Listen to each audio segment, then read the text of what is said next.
अस्सलाम वालेकुम। मैंने एक क्लास रेडी की थी ट्रैक मोशन के ऊपर। जो मैंने क्लास बनाई थी लास्ट टाइम, तो वो पूरी क्लास मेरी ज़ाया हो चुकी है। तो अभी मैं दोबारा से इसकी रिकॉर्डिंग कर रहा हूँ। मैं रिकॉर्डिंग करने से पहले आपको बता दूँ कि हम एग्जैक्टली क्या बनाने वाले हैं। तो यहाँ पर ये एक वीडियो आप देख रहे हो, ट्रैक मोशन कैसे किया जाता है, कैसे हम इमेज अप्लाई करते हैं और इमेज अप्लाई करने के बाद किस तरह से हम अपने किसी लोगों को विजिबल करवा सकते हैं। तो ये इजी मेथड के साथ मैं आपको आज बताऊंगा। तो सबसे पहले जितना मैंने बनाया वो सारा मुझे मिटाना पड़ेगा। तो यहाँ पर मैं ख़त्म कर रहा हूँ सब कुछ। यहाँ पर आपने न्यू कंपोजिशन लेनी है। न्यू कंपोजिशन लेने के बाद, अच्छा न्यू कंपोजिशन कैसे आएगी, यहाँ पर फाइल न्यू प्रोजेक्ट के बाद आपको न्यू कंपोजिशन लेनी है। साइज़ आपने यही ले लेना है 19201080 FPS 30। साइज़ आपने यही रखना है। और जो साइज़ मैं यहाँ पर दे रहा हूँ, जो FPS में दे रहा हूँ, जो विड्थ और हाइट दे रहा हूँ और जो मैं ड्यूरेशन दे रहा हूँ वो सेम टू सेम मेरी फुटेज का है।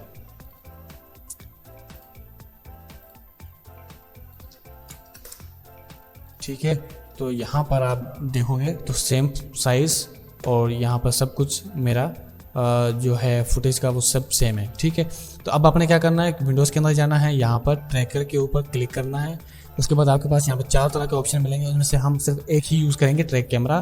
तो आपने ट्रैक कैमरा पे क्लिक करना है और ट्रैक कैमरा पे क्लिक करते ही ये ऑटोमेटिकली एनालाइज करना शुरू हो जाएगा आपके बैकग्राउंड को, आपकी फुटेज को, आपके फुटेज के FPS को, डिस्टॉर्ट को, कैमरा को, इसकी सारी मूवमेंट को। और जब ट्रैक पूरा हो जाएगा उसके बाद ये 3D सॉल्व के ज़रिए मुकम्मल 3D सॉल्व करता है। उसके बाद यहाँ पर एक पॉइंट्स बना लेता है, जिसके पॉइंट्स के ट्रैक हम यहाँ पर भी देख सकते हैं। तो यहाँ पर आप देख सकते हैं, यहाँ पे आपको बता रहा है कि टोटल कितने फ्रेम्स हैं और कितने फ्रेम्स ये रिकॉर्ड कर रहा है और कितना उसको टाइम लगेगा। ये सारा कुछ आपको यहाँ पर बता रहा है। और इन सब के साथ जब तक ये ट्रैक हो रहा है, मैं आपको कुछ इंफॉर्मेटिव चीज़ें बता दूँ जो कि मैंने पहले से लिखी हुई हैं पुरानी रिकॉर्डिंग की। ये देखो, फुटेज की विथ हाइट FPS और कंपोजिशन की विथ हाइट FPS दोनों सेम होना ज़रूरी है। अगर आप इस रेजोल्यूशन पर काम कर रहे हो तो आपके पास CPU कम से कम ये वाला लाजमी होना चाहिए। रैम आपके पास ये मस्ट है, नहीं तो कम से कम 8 GB लाजमी होनी चाहिए। और उसके बाद ये टूल्स मैं आपको बाद में बताऊंगा कि इनका काम क्या है। फ़िलहाल ये चीज़ें लाजमी गौर कीजिएगा। और जब तक ये एनालाइज होती है हम वेट करते हैं। अभी 45% तक ही हो चुकी। यहाँ पर 1073 टोटल मेरे की फ्रेम्स थे, सॉरी की फ्रेम कह रहा हूँ, FPS थे। तो उस FPS को इसने 3D कैमरा ट्रैकर के ज़रिए सेट कर दिया है। अब याद रहे कि मैंने इन चारों ऑप्शन में से कौन सा यूज़ किया था, ट्रैक कैमरा। और ट्रैक कैमरा पे जस्ट मैंने क्लिक किया था, बाकी काम इसने खुद किया है। ठीक है, तो मैंने जस्ट क्लिक किया, इसने बैकग्राउंड को एनालाइज किया, स्टेबलाइज किया और साथ में कैमरा की जितनी भी प्रॉब्लम थी वो सॉल्व कर रहा है इस वक्त, जो आपको स्क्रीन पे दिख भी रहा होगा। ठीक है, टोटल FPS मेरे कितने बता रहा है, 1073। आपकी वीडियो की जो FPS की वैल्यू है वो ज़ाहिर सी बात है अलग होंगी और अलग फ्रेम होंगे। यहाँ पे 35 सेकंड थी, तो यहाँ पर मेरे इतने फ्रेम थे। अगर आपकी लेंथ कम है, मतलब 25 सेकंड है, 20 सेकंड है, 15 सेकंड है, तो फ्रेम भी आपके पास उस हिसाब से आएंगे। ठीक है, और आपने बहुत ज़्यादा हैवी फुटेज यूज़ नहीं करनी। जो साइज़ मैंने आपको यहाँ पर बताया 9020 वाली फाइल, आपने यही वाली यूज़ करनी है। या इसे कम वाली यूज़ कर सकते हैं, इससे ज़्यादा यूज़ करोगे तो आपके लैपटॉप के ऊपर वर्क नहीं करेगा। ठीक है, तो जब तक ये सॉल्व करे, मेरे हैवी कंप्यूटर में भी इसको सॉल्व करने में कम से कम इसने 6 से 7 मिनट लगाए हैं। तो आपके लैपटॉप में मैक्सिमम टाइम ले सकता है 10 से 15 मिनट, हो सकता है 20 मिनट का टाइम भी ले ले, लेकिन आपने वेट करना है क्योंकि इसको सॉल्व करने में अच्छा खासा वक्त लगता है। अगर मैं इसको मैनुअल तरीके से बताऊं तब तो आप यूँ समझ लो कि सिर्फ ट्रैकिंग करने में ही आपको 1 घंटा 2 घंटा आराम से लग जाएगा। तो अगर यहाँ पर टूल दिया हुआ है ट्रैक कैमरा करने का, तो अगर आप 5 मिनट वेट कर लोगे तो कोई बड़ा मसला नहीं है। तो इसको सॉल्व होने दो जब तक ये सॉल्व करता है। और जब ये सॉल्व हो जाएगा तो आपको यहाँ पर छोटे छोटे एक पॉइंट्स बना कर दे देगा जो कि असल ट्रैकिंग का काम करते हैं। ठीक है, तो अभी कुछ सेकंड में ये हमारा ट्रैकिंग का रिजल्ट आ जाएगा। अच्छा, यहाँ पर कुछ चीज़ें मैं और बता दूँ जो कि मेरे से मिस हुई अभी, कि आपने कीबोर्ड से प्रेस करना है विंडो E, तो आपके पास ये चीज़ आएगी। ठीक है, सॉरी ये फिर से हट गया। अब यहाँ पर देखो मेरी स्टोरेज यहाँ पर फुल हुई पड़ी है। और यहाँ पर भी स्टोरेज कितनी खाली है, 28 GB। यहाँ आपके पास 28 GB खाली नहीं होनी चाहिए, आपके पास कम से कम 30 से 40 GB खाली होनी चाहिए। और जिस जगह पर आप फाइल बना रहे हो उस पर भी आपके पास 40 से 50 GB खाली होना ज़रूरी है। मेरे पास ये रेड आ रहा है और यही वजह है कि मेरा कंप्यूटर थोड़ा सा स्टक हो रहा है इन चीज़ों में। तो इस वजह से मैं आपको रिकमेंड करूँगा कि आपके पास स्टोरेज ज़्यादा होनी ज़रूरी है। स्टोरेज ज़्यादा होगी तो आपका वर्क फ्लो उतना ही स्मूथ होगा, ठीक है। अच्छा, ये कैमरा इसने सॉल्व कर लिया है, कैमरा सॉल्व कर लिया। अब यहाँ पे आप पॉइंट देख सकते हैं। ये पॉइंट अगर आपको नज़र नहीं आ रहे तो आप ट्रैक पॉइंट साइज से इसका साइज बड़ा भी कर सकते हो, ये देखो, ठीक है। तो जितना पॉइंट आप विजिबल करवाना चाहते हो आप उतना साइज रख लें।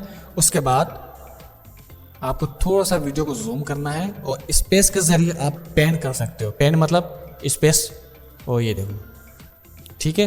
तो मैं इसको जूम कर रहा हूँ और यहाँ पर मैं ये अच्छा एक चीज़ मैं बता दूँ, यहाँ पर जो आपको रेड निशान दिख रहा है ये वाला, ठीक है, इस स्पायरल को हमने इस फ्रेम के साथ एडजस्ट करना है, लेकिन बिल्कुल प्रॉपर तरीके से, ठीक है। तो यहाँ पे हम क्लिक करते हैं, शिफ्ट आपने प्रेस किया रखना है, यहाँ पर क्लिक करते हैं और यहाँ पर एक सेकेंड हमने बिल्कुल फ्रेम जो है वो एक्यूरेट बनाना है। यहाँ पर अच्छे से नहीं बन रहा तो हमने दोबारा से फ्रेम को सेट करना है, ठीक है। इन चारों को हम सेलेक्ट कर लेते हैं। नहीं, अभी प्रॉपर नहीं बन रहा, यहाँ पर भी नहीं बन रहा। एक सेकेंड, आपने इसके ऊपर थोड़ा सा अपना हाथ सेट करना होगा क्योंकि हर बार पॉइंट्स अलग अलग तरीके के आते हैं। तो यहाँ पर एग्जैक्टली फ्रेम आपका कहाँ सेट होना है आपको चेक करना है। अभी जैसे मैं चेक कर रहा हूँ, यहाँ पर फ्रेम सेट नहीं हो रहा है, फ्रेम नहीं हो रहा। एक सेकंड ज़रा, ठीक है, ये मैच हो रहा है, ये नहीं हो रहा मैच, हटा दो। ये मैच हो रहा है, ये मैच नहीं हो रहा, ये मैच नहीं हो रहा, ये मैच नहीं हो रहा, ठीक है। अब देखते हैं कि हम और क्या कर सकते हैं इसके ऊपर। परफेक्ट मैच हो रहा है, परफेक्ट मैच हो रहा है, परफेक्ट मैच हो रहा है, बस यही करना है हमने, ठीक है। अब देखो ये फ्रेम हमारा बिल्कुल परफेक्टली मैच हो रहा है। उसके बाद आपने राइट क्लिक करना है, जितने भी ऑप्शन शो हो रहे हैं सबको छोड़ दो, सिंपली आपने दूसरे वाला फ्रेम यूज़ करना है। दूसरे वाला ऑप्शन आपने चूज़ करना है क्रिएट सॉलिड एंड कैमरा। आपके पास यहाँ पे ग्रीन या ब्लू कलर का एक निशान आ जाएगा, ठीक है। तो जब आपके पास ये हो जाए तो आपने यहाँ पर क्लिक करना है। ये देखो ब्लू कलर का निशान आपके पास आ रहा है और जब ब्लू कलर का निशान आ जाए तो आपको यहाँ पर अच्छा, यहाँ पर आपने प्री कॉम्प करना है, राइट क्लिक करके लीव ऑल एट्रीब्यूट और यहाँ पर आपने लिखना है ट्रैक मोशन ऑब्जेक्ट, ठीक है। आपने कर लिया। अब यहाँ पर देखो 3D लेयर हमारी ओपन है और हम यहाँ पे इंडिकेटर को थोड़ा सा आगे मूव करेंगे तो देखो हमारी ट्रैकिंग बिल्कुल परफेक्ट तरीके से आ गई है, ठीक है। और इसको हम आगे से मूव करवाएंगे तो ठीक हो गया। अब इस प्रोजेक्ट को मैं सबसे पहले सेव कर रहा हूँ, ट्रैक मोशन 3, ठीक है। और इसको मैं एक बार दोबारा से चेक करता हूँ कि बिल्कुल परफेक्टली सही वर्क कर रहा है कि नहीं। यहाँ के बाद ये हट रहा है, ठीक है, बिल्कुल परफेक्ट आ रहा है, ठीक है। तो यकीनन आप यहाँ तक बात समझ गए होंगे कि ट्रैक कैमरा कैसे काम कर रहा है और इस तरह पे हम ऑब्जेक्ट कैसे फिट कर रहे हैं, ठीक है। अब यहाँ तक चीज़ें जब हो जाती हैं तो उसके बाद आपको क्या करना है, इसको सेट करना है, एडजस्ट करना है। डबल क्लिक करना है इसके ऊपर और यहाँ पर आपने इसको जूम आउट करना है, की फ्रेम अपने कंपोजिशन के ऊपर जाना है, कंपोजिशन सेटिंग के ऊपर जाना है और यहाँ पर आपने 1690 का साइज़ देना है, ठीक है। अगर आपका फ्रेम कह रहा हूँ, अगर आपका बैनर बड़ा है तो यहाँ पर आप 1750 भी दे सकते हैं, ठीक है। तो यहाँ पर मैं अपना बैनर लगाऊंगा जो कि यहाँ मेरे पास अवेलेबल है, ठीक है। और उसके बाद इसका साइज़ मैं छोटा करूँगा। साइज़ कैसे छोटा कर रहा हूँ, इस बैनर के ऊपर एस प्रेस किया है, स्केल आता है, ठीक है। ज़रूरी नहीं है आप कीबोर्ड से प्रेस करो, यहाँ पे ये जो आपका एरो है इसको भी खोल दोगे तो आपको यहाँ पे स्केल, पोजीशन, रोटेशन सारी चीज़ें आपको यहाँ पर दिखेंगी। तो यहाँ पर आपने इसका साइज़ छोटा करना है इतना कि स्क्रीन के ऊपर फिट हो जाए और यहाँ पर आपने इस चीज़ को सेट कर देना है, ठीक है। उसके बाद आपने कंट्रोल एस प्रेस करना है और यहाँ पर आपने आना है, तो यहाँ पर आपका सेट हो चुका है। अब देखो यहाँ पर ट्रैकिंग मुकम्मल हो गई, हमारा बैनर लग चुका है, लेकिन यहाँ पर एक इशू है कि हमारा ये बैनर जो है वो बिल्कुल परफेक्टली फिट नहीं है फ्रेम के साथ। तो यहाँ पर मुझे इसका साइज छोटा करना है और इसको मैं लाकर यहाँ पर खड़ूंगा और उसके बाद R प्रेस करना है। यहाँ पर XYZ की रोटेशंस आपके पास शो होंगी, तो इसको आपने सेट करना है इस तरीके से, ठीक है, और इसको सेट करना है इस तरीके से, ठीक है। और अब इसका साइज थोड़ा सा बढ़ाना है और बढ़ाना है और इसको यहाँ से आपने सेट करना है, ठीक है। मैं फिर से इसकी रोटेशन को थोड़ा सा सेट करूँगा, पर पता नहीं क्यों ये क्यों ख़राब हो रहा है। ज़्यादा ख़राब नहीं करना है मेरे को, और ये बिल्कुल परफेक्ट है और इसको ठीक है। अच्छा, ये मुकम्मल तौर पर सही से सेट हो रहा है, लेकिन थोड़ा सा आपको यहाँ पर मेहनत करनी पड़ेगी, ठीक है। तो यहाँ पर मैंने रोटेशन सेट कर दी, XYZ की स्केल से मैंने सेट कर दिया, 81 की वैल्यू दी है, पोजीशन मैंने सेट कर दी है। तो ये सारी चीज़ें सेट हो जाने के बाद मैं इसके बाद चेक करूँगा इंडिकेटर को मूव करवा के कि बिल्कुल ट्रैकिंग मेरी परफेक्ट आ रही है कि नहीं। अब यहाँ पर देखो ये हल्का सा इशू आ रहा है, ठीक है। तो ये है पोजीशन का थोड़ा सा इशू है और स्केल का थोड़ा सा इशू है। मैं साइज को बढ़ा देता हूँ, ठीक है। तो अब देखो यहाँ पर बिल्कुल परफेक्ट आ रहा है, यहाँ ये बिल्कुल परफेक्ट आ रहा है, परफेक्ट। और यहाँ पर आने के बाद ये बिल्कुल चीज़ कम कर रहा है। यहाँ पर ये बस चीज़ें थोड़ा बहुत हो रहा है, लेकिन कोई फ़र्क नहीं पड़ता इस चीज़ से। और उसके बाद यहाँ पर आके ये हट के यहाँ पर आ रहा है, ठीक है। ये बिल्कुल परफेक्टली हमारा काम कर रहा है। उसके बाद मैं आऊँगा यहाँ पर अपने बैनर के ऊपर। यहाँ पर आपने राइट क्लिक करना है, न्यू के ऊपर जाना है, सॉलिड के ऊपर जाना है, ओके करना है। और आपने ये ट्रैक मैट, ये गौर से देखो, ट्रैक मैट इसका जो CGI बैनर वाला ट्रैक मैट था, इसके इस स्पाइरल विप को उठा के मुझे सॉलिड के ऊपर क्लिक करना है, ठीक है। तो सॉलिड वाली लेयर जो है मेरी वो हाइड हो चुकी है और यहाँ पर आँख मेरी थोड़ी सी अलग तरीके की नज़र आ रही है।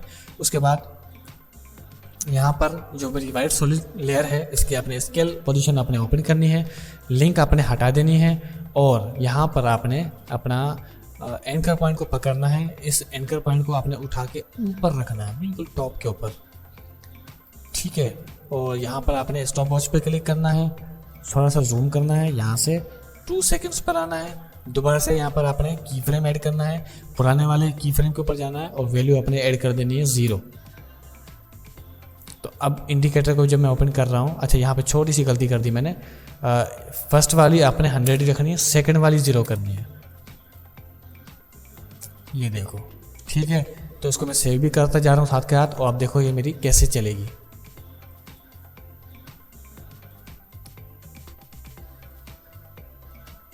ठीक है, तो कैमरा ट्रैकिंग कितनी परफेक्ट तरीके से हुई है, मेरी रोटेशन कितनी परफेक्ट तरीके से हुई है, उसके बाद ये अनरोल वन होने वाला तरीका कितना अच्छे तरीके से हो रहा है। जाहिर सी बात है एग्जैक्टली अनरोल नहीं हो रहा, लेकिन वो अनरोल कैसे होगा वो मैं आपको आगे ब्लेंडर वाली VFX क्लास होगी, मैं आपको उसके अंदर बता दूंगा, क्योंकि ट्रैकिंग का आधा हिस्सा उसमें भी है।